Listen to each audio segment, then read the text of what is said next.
Muy buenas tardes, queridos amigos. Aquí nos encontramos nuevamente en este espacio de Hablemos Claro.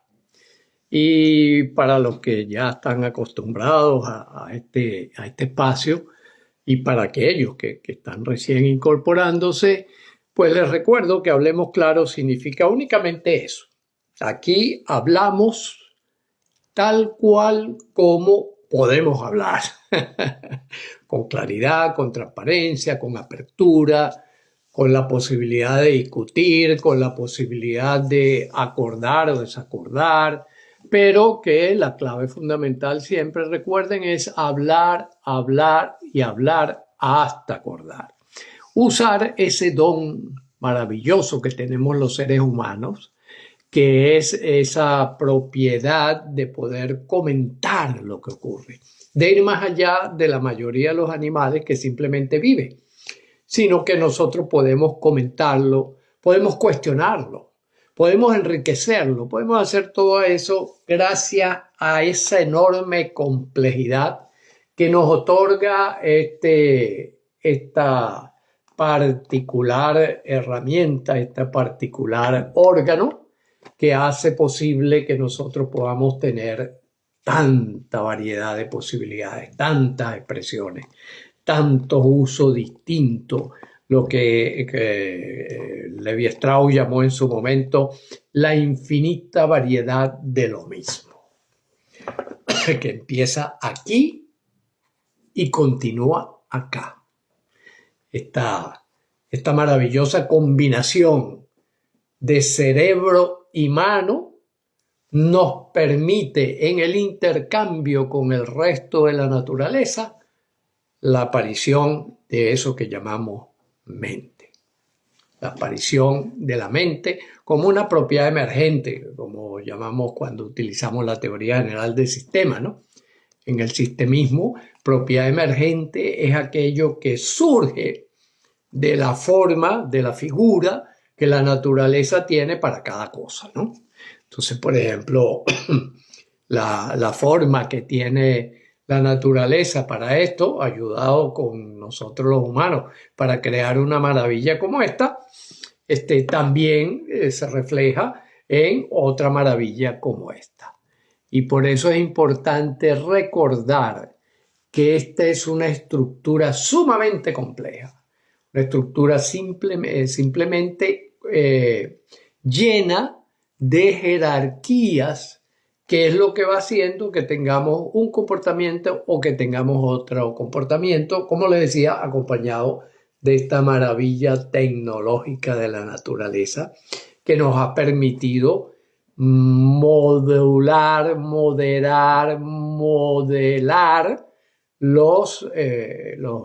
las distintas cosas de la naturaleza, que nos ha permitido crear cosas como esta, ¿no?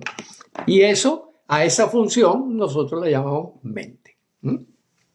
Mente que, permítanme recordar, que es el producto de la interacción de al menos de 4 grandes categorías que las podemos recoger aquí en nuestra mente, en los colores azul, pensamiento, la capacidad de generar ideas, de cuestionar ideas, de proyectar futuro, de planear, de todas esas cosas. Rojo, el sentir, el emocionarnos, el poder experimentar sensaciones, poder experimentar en nuestro cuerpo y en nuestra mente y en nuestras relaciones las emociones, los sentimientos. Y en esta parte verde recogemos lo que es los mandatos que generan los pensamientos, las emociones, los sentimientos y las acciones para que se reflejen en un accionar ya en el mundo extensional, en el mundo de afuera, ¿no? Entonces, esa complejidad es lo que hace que nos obliga pues a tener que estudiar concienzudamente cuál es nuestra capacidad decisoria.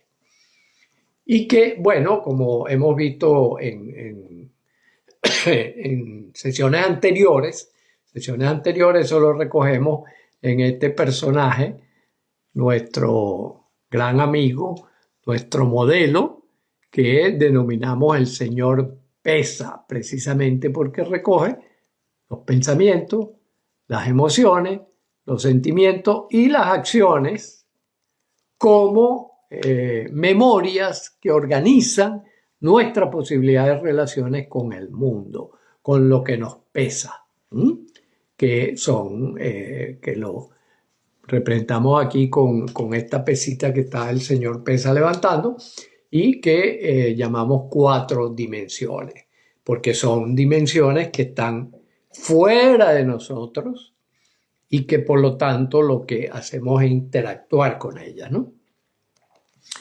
Un gran abrazo a todos los que se van incorporando acá, ¿verdad? En este espacio. Recuerden que ustedes pueden intervenir, pueden mandar mensajes, pueden hacer preguntas, pueden comentar, pueden criticar abiertamente, porque si a algo no le tenemos miedo ya con 76 años es a la discusión. No le tenemos miedo a presentar distintas opiniones.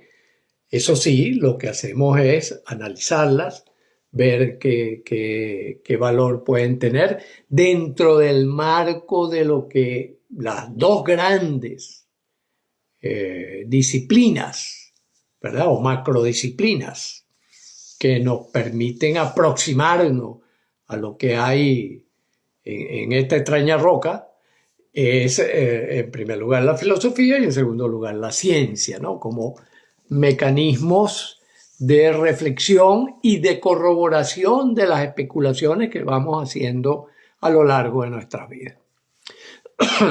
Y el día de hoy quería compartir con ustedes también otras herramientas que nos son útiles para nosotros ser los gerentes de nuestra mente y no que se escape.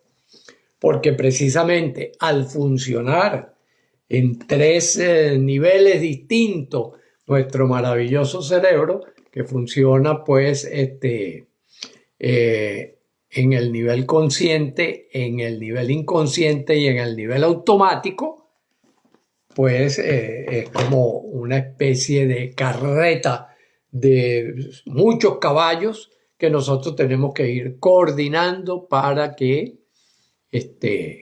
eso funcione correctamente. Gracias, Verusca. Aquí nos está mandando saludos para Laura, mi esposa, y para mí, ¿no? Nos está mandando un abrazo. Muchas gracias. Bueno, entonces quería comentarles en el día de hoy, que es el último día sobre este tema, después mencionaré el tema ya del mes que viene, que uno de los hallazgos más interesantes, que a mí me parece más interesante, es cómo nuestro cuerpo acompaña a nuestra mente. Ya vimos que es lo mismo en el fondo. Acompaña a nuestra mente en sus expresiones.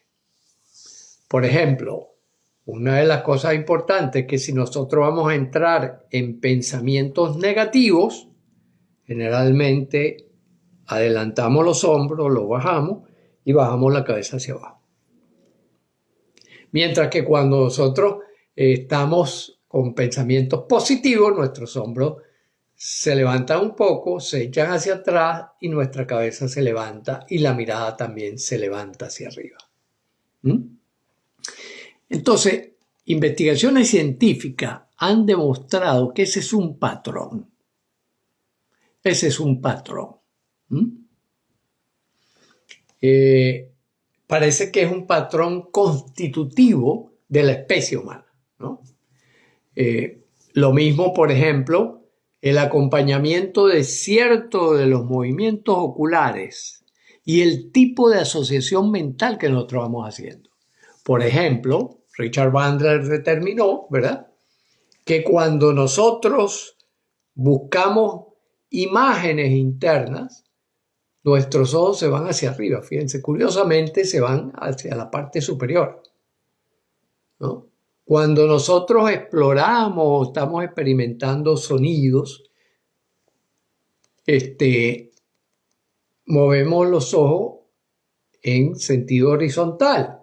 Y cuando nosotros estamos experimentando sentimientos, nuestra mirada tiende a caer abajo y a la derecha. Y o en otras oportunidades, pues puede ser hacia la derecha o hacia la izquierda, ya depende de variantes personales, por supuesto. Y la otra cosa es que aguzando en este comportamiento de los ojos en relación a lo que está haciendo nuestra mente, ellos han podido determinar, el equipo que trabaja con PNL y después otros equipos de neurociencia que se han incorporado a estas investigaciones, que los movimientos oculares van siguiendo la ruta de las asociaciones. Incluso, por ejemplo, si yo estoy pensando en mi mente, estoy como mirando en el interior de mi mente algo que está lejos, mis ojos se enfocan hacia lo lejos. Mientras que si, por ejemplo, yo estoy mirando algo que está en el piso, mis ojos cogen hacia el piso. Es decir, hay una compatibilidad entre el movimiento de los ojos y el tipo de asociación que nosotros estamos haciendo. Ahora, ¿qué hizo Richard Bandler y qué han hecho otros panelistas y qué han hecho también ahora muchos investigadores y muchos psicólogos, psiquiatras, coach, etcétera, etcétera? Utilizar esos movimientos oculares para también darle cuidado, mantenimiento y reparación oportuna a ciertas decisiones que nosotros tomamos. Sobre todo aquellas decisiones que pueden ir en el camino de lo positivo y de lo constructivo o de aquellas que pueden ir en el camino de lo destructivo y de lo negativo. Fíjense, por ejemplo, una de las derivaciones también de esto, que es un poco un trabajo también pseudo independiente, es el trabajo que inició Francine Shapiro. Francine Shapiro, una psicóloga de allá de Palo Alto, que por cierto también estuvo una temporada con Bandler y con Grinder trabajando juntos. Ella observó que un movimiento, digamos, bilateral y alterno de los ojos podía disolver traumas. Eso hoy en día se conoce como EMDR, así le fue el nombre con que ella lo bautizó, que son las siglas de movimiento de ojo, reprocesamiento y desensibilización a través de los movimientos oculares en castellano, ¿no? Este EMDR se ha convertido en una técnica que gracias a que ella hizo muchos estudios, empezó a hacer muchos estudios con controles doble ciegos y etcétera, etcétera, sobre todo en lo que a trauma se refiere, y pudo determinar que efectivamente ayuda muchísimo cuando uno, por ejemplo, recuerda un trauma y empieza a mover los ojos en ambas direcciones y llega un momento en que el trauma empieza a perder importancia, empieza a perder esa calidad afectiva, ese anclaje que tiene con cualquier asociación que uno pueda hacer. Derivado del MDR en nuestros grupos de trabajo, nosotros hemos extraído lo que llamamos el NEVA, neuroestimulación bilateral alterna, que son las siglas de lo básico que está contemplado aquí, que es simplemente que ese movimiento lo que hace es interconectar ambos hemisferios, ambas amígdalas cerebrales, y por eso se libera la respuesta traumática, Posteriormente, la misma Shapiro y nosotros también en nuestro desarrollo, establecimos que se puede hacer a través de un sonido que nosotros utilizamos, yo les diría casi cotidianamente en terapia y en coaching, que es un sonido bilateral y alterno que le colocamos a las personas mientras estamos conversando con ellos acerca de la situación que están viviendo. Porque esto lo hemos extendido a la fobia, a la depresión, a montones de situaciones y que usted puede hacer muy fácilmente. Puede hacerlo también desde el punto de vista kinestésico, es decir, con movimientos corporales. Por ejemplo, si usted se va dando toques así, y esto lo llamaron los grupos del Chapiro lo llamaron el baile de la mariposa, ¿verdad?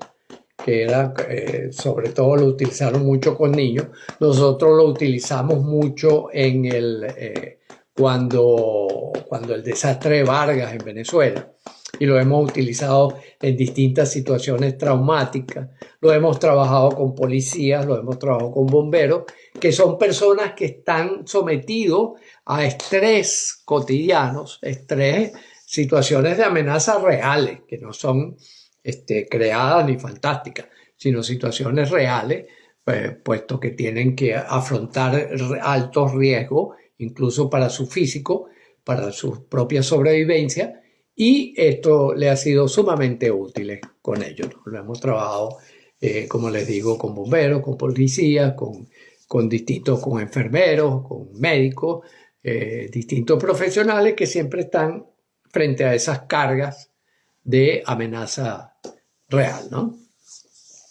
Entonces, fíjense cómo la maravilla, por eso es que a mí me encanta el conocimiento científico, ¿verdad? ¿Por qué? Porque el conocimiento científico se traduce en cotidianidad cuando uno sabe hacer el puente, cuando uno puede construir un puente entre esos conceptos, entre esos patrones, que es lo que hace la ciencia. ¿Qué es lo que hace la ciencia? Buscar los patrones de la cotidianidad, más nada. Eso es todo.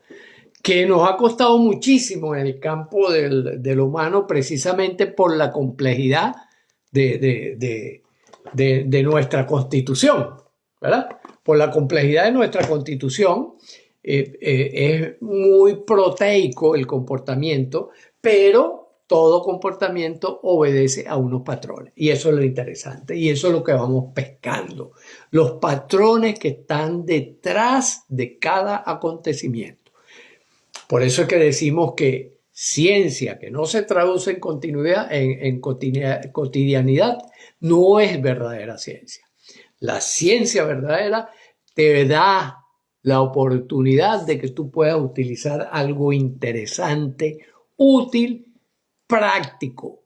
Como decía Richard Dawkins, la ciencia tiene el don de que funciona. Y eso es lo importante. Por eso es que en este espacio nos basamos en conocimiento científico para establecer patrones que traducimos en herramientas específicas. Entonces, por ejemplo, esto es una herramienta específica, que usted puede hacer ante cualquier situación que usted quiera disolver si es negativa o potenciar si es positiva. Entonces, por ejemplo, nosotros lo utilizamos con audífonos también, ¿no? Con audífonos que tenemos ese sonido bilateral y alterno que acompaña. Y por ejemplo, muchas veces yo me lo pongo cuando quiero trabajar y tengo flojera para trabajar, escribir y tal. Ahorita estoy redactando un libro que creo que va a ser bastante interesante, porque estoy utilizando una alegoría cotidiana para mostrar lo que es la psiquiatría de hoy, lo que es la psiquiatría, sobre todo lo que es la psiquiatría preventiva. Entonces, ¿qué hago? Cuando tengo flojera o tal, o no me cuesta concentrarme porque estoy distraído con varias cosas, me pongo mi neva y y rápidamente, en 5 o 10 minutos, ya estoy metido, alineado con la actividad que quiero llevar a cabo, ¿no? Entonces, fíjense la gran ventaja que tiene estas cosas, y que, bueno, nosotros lo que hacemos es convertirlo en herramientas. Entonces, fíjense, tenemos una primera herramienta, los movimientos oculares. Por ejemplo, si usted está concentrado, hay un pensamiento, esos pensamientos que llaman pensamientos intrusivos, que a uno se le meten en la cabeza, ¿no? A mí a veces se me meten canciones y empiezo a cantar, y Laura me dice, pero bueno, cambia ya la canción. Y yo le digo, oye, es que la tengo como un pajarito aquí, no me la puedo sacar, ¿no? Claro, como me entretiene, no me la quito. Pero hay esos pensamientos negativos, ¿no? De no sirvo, te va a pasar algo malo, etcétera, etcétera. Nosotros podemos ayudarnos simplemente o moviendo los ojos o desplazándolos hacia arriba, moviéndolos de esta manera y vamos a ver que en ese momento no podemos sostener ese pensamiento, porque para sostener ese pensamiento tenemos que, con cierta frecuencia, volver sobre la mirada abajo y a la derecha, en la mayoría de los casos, o abajo y a la izquierda. Es decir, la persona que empieza a mortificarse con ese pensamiento, baja la mirada y empieza en este juego, moviéndola así, porque también va acompañado de sensaciones. Si la persona levanta la cabeza, levanta la mirada y endereza los hombros, corta el pensamiento. Entonces, interesante porque eso lo utilizamos de manera rutinaria con pacientes, por ejemplo, pacientes que tienen idea obsesiva, pacientes que tienen, por ejemplo, se ve mucho en casos de fobia, en casos de ataque de pánico, cuando entonces la persona después tiene miedo del ataque de pánico, miedo al miedo de que le vuelva, por ejemplo, es muy frecuente eso. Una persona tuvo un ataque de pánico, que es una cosa horrible, horrible desde el punto de vista de sensación, desde el punto de vista práctico no hace nada, ¿no? Es pura bulla, pues. Pero la persona no sabe que es pura bulla y eso, además, la sensación es tan avasallante que la gente le da miedo de que regrese. Entonces, muchas veces lo solucionamos con el NEVA, pero la persona queda con ese miedo al miedo. Pero en algún momento me podrá volver. ¿Y si me vuelve? Y empieza con la idea de que si me vuelve, y esa idea lo angustia. Y le desencadena una angustia que entonces conecta con que le repite el ataque de pánico, ¿no? En eso ayuda muchísimo esto que les estoy diciendo. Ayuda el NEVA y ayuda a apoyarse con los movimientos oculares, simplemente levantando la mirada. Hacer el esfuerzo de cambiar la mirada hacia otro lugar, ¿no? Entonces, entre esas dos, son una gran potencia para nosotros dirigir nuestra mente, ser los gerentes de nuestra mente. ¿Qué significa ser los gerentes de nuestra mente? Es simplemente nosotros, desde la conciencia, desde la capacidad de razonar como seres humanos, podamos planear nuestros movimientos sin que sean, ¿cómo se llama?, interferidos por emociones que están allí a nivel inconsciente o a nivel automático. Aquí nos dice Brusca, una técnica más sutil es tocar las rodillas, derecha e izquierda, al ritmo del reloj. Sirve mucho si estás en la oficina, al ritmo del reloj. Tac, tac. Pero Brusca, tocar las rodillas simultáneamente o tocarlas alternadamente, porque si las tocas alternadamente es un NEVA. Ahora, si las tocas simultáneamente, no sé. Ok. Entonces, por favor, si puedes aclararme eso, ¿no? Tocar las rodillas, ¿no? Al ritmo del reloj. Tac, tac, tac, tac, tac, tac, tac, tac. Fíjate que es interesante también, por ejemplo, alternadamente. Exacto, es un NEVA. Entonces, lo mismo puede hacer, lo puede hacer en la rodilla, lo puede hacer aquí, ¿verdad? Hemos podido constatar que también lo puedes hacer aquí. De esta manera. Lo hace de esta manera y también funciona. Manejando el automóvil, por ejemplo, personas aprenden a darle al volante así. Cuando, por ejemplo, hay mucho tráfico, se están angustiando, alguien pasó y les dijo una grosería. Entonces, darle golpecitos al volante nos baja la carga de la respuesta. Muy buena pregunta, María Lozana. La respiración también. Y si lo acompañamos, si nosotros sumamos, ¿verdad?, estas características, ¿por qué? Porque también estamos respirando constantemente. Fíjense, uno de los últimos hallazgos de las personas que están investigando en neurociencia del cuerpo, lo que llaman neurociencia del cuerpo, han podido notar que cuando la persona respira, primero respira por la nariz y segundo, pone un ritmo de entre 6 y 10 respiraciones por minuto, es decir, respirar muy lentamente, profundo y lento, y si le ponemos rítmico, como dices tú, al ritmo del reloj, eso no solo produce un efecto tranquilizante, produce un efecto analgésico. Miren qué interesante. Quizás libera endorfinas en cantidades, no conozco los mecanismos, simplemente me enteré de esta información que algunos investigadores están llevando a cabo en neurociencias, estudiando pacientes y tal, con el ritmo respiratorio.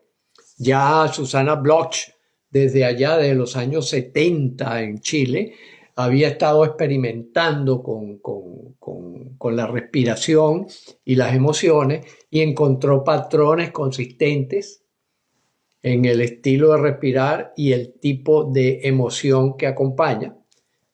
¿Por qué? Porque la emoción efectivamente es el principal, yo diría, el principal obstáculo que nosotros tenemos para gerenciar nuestra mente. Las emociones, como son respuestas inmediatas, como son respuestas que están en el centro del cerebro, aquí en la parte central del cerebro, tienen fibras más cortas, más cercanas a la parte motora, a la parte del resto del cuerpo, y además son fibras que son más rápidas. Por lo tanto, la primera respuesta que nuestro organismo da, nuestro cuerpo da, es la que está guiada por las emociones, ¿no? Por lo tanto, la emoción es, podríamos decir, la primera alcabala que nosotros tenemos que superar cuando estamos en cualquier situación y cuando vamos a dar una respuesta frente a cualquier situación que estemos viviendo. Por eso es que es tan importante que nuestras emociones puedan ser gerenciadas. ¿Y qué es lo otro que han descubierto estos investigadores? Que hay 6 décimas de segundo donde esa conexión se da de modo automático, de tal manera que no pueden intervenir las partes superiores, no pueden intervenir ni los pensamientos, ni las ideas que nosotros tenemos, ni los sentimientos profundos, sino que estamos dependiendo de la emoción. Durante 6 décimas de segundo, nosotros somos esclavos de las emociones. ¿Cuál es el secreto entonces? Que después de esas 6 décimas de segundo, usted sí tiene toda la libertad para frenar los caballos o acelerarlos, dependiendo de lo que convenga en el momento, en cada contexto, ¿no? Por eso estas cosas son tan importantes y son información tan valiosa. ¿Por qué digo también que es información tan valiosa? Porque esta es información del siglo XX, del siglo XXI. Esta información del siglo XXI que ya se está consolidando. Mucha de ella viene de los años 60, viene desde el siglo pasado, pero la sistematización, la determinación del patrón como tal, es un producto de este siglo, es un producto de este milenio. Por lo tanto, tenemos que acojámoslo como unas herramientas eficaces, como herramientas poderosas, que realmente nos sirven para vivir cada vez mejor y mejor, que es la finalidad última que tenemos con este espacio. Poder brindar acompañamiento, apoyo, ayuda y asistencia profesional para que tú y yo y todos los que andan por aquí podamos vivir cada vez mejor y mejor. Ese es el sentido de esto. Y para ir finalizando, les digo que hay una serie de personas y de amigos por ahí que me han estado comentando, son varios ya que me han estado comentando, esta frase de Clint Eastwood, que ha estado muy, muy popularizada por allí, de no dejes entrar al viejo. Que el viejo no te entre, ¿no? No dejes entrar al viejo. Y me decían, oye, pero Luis, pero eso de que no dejes entrar al viejo que dice Clint Eastwood, ¿qué es lo que significa? En primer lugar. Y en segundo lugar, ¿cómo se come? Entonces dije, bueno, vamos a dedicarle el mes de marzo a eso. Vamos a dedicarle el mes de marzo a qué significa no deje entrar el viejo y cómo no lo vamos a comer. ¿Cuándo empieza el viejo? Déjeme decirle, y esto es muy importante porque mucha gente dice, bueno, pero es que yo estoy joven todavía, que no sé qué cosa, ¿verdad? La mayoría de las personas, yo creo que acuden a este espacio son jóvenes, la mayoría, ¿no? Y dentro de eso, a un abrazo ahí Camila, por ejemplo. Camila es una muchacha joven. Un abrazo, Camila. Una de las cosas interesantes es cuándo comienza la vejez. ¿Saben cuándo comenzó la vejez de cada uno de nosotros? Cuando papá y mamá se enamoraron. Ahí empezó la vejez. Por lo tanto, ¿por qué? Porque la vejez es una resultante de todo el proceso de vida. La vejez no es una cosa que llega así, pues, ¿no? La vejez es precisamente eso. La vejez es la resultante de haber vivido, de haber tenido la suerte, y no solo la suerte, sino haber trabajado para seguir viviendo, para sobrevivir y para convivir y para vivir a la manera como hemos vivido.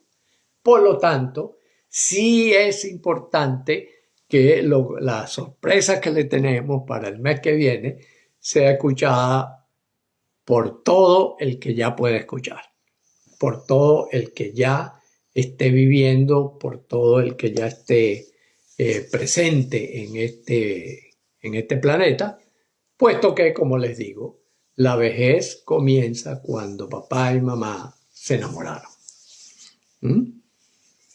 Y aquí dice María de los Ángeles, viejo es el viento y todavía nos brinda frescura. Así es. Porque también vamos a mencionar un poco cuál es el papel de la vejez. Fíjense que la vejez también tiene funciones, ¿ya? Aunque en la actualidad se diga, viejo ya no sirve, ¿no? Pero en la vejez es donde realmente hay experiencia. En la vejez es donde aparece la sabiduría. En la vejez donde ustedes pueden decir, oye, sí, he vivido con un sentido gozoso. Ahora, si mucha gente dice, he vivido con un sentido de sufrimiento, bueno, aproveche también este espacio. Si hay personas mayores de 75 o 80 años que digan eso, no se pierdan el mes que viene. No se pierdan el mes que viene porque vamos a hablar de esa frase que Clint Eastwood, que ha llevado una vida maravillosa, ¿verdad? Nos planteó con esto de no dejes entrar al viejo. Entonces, ¿qué significa y cómo se come? Va a ser el tema del próximo mes.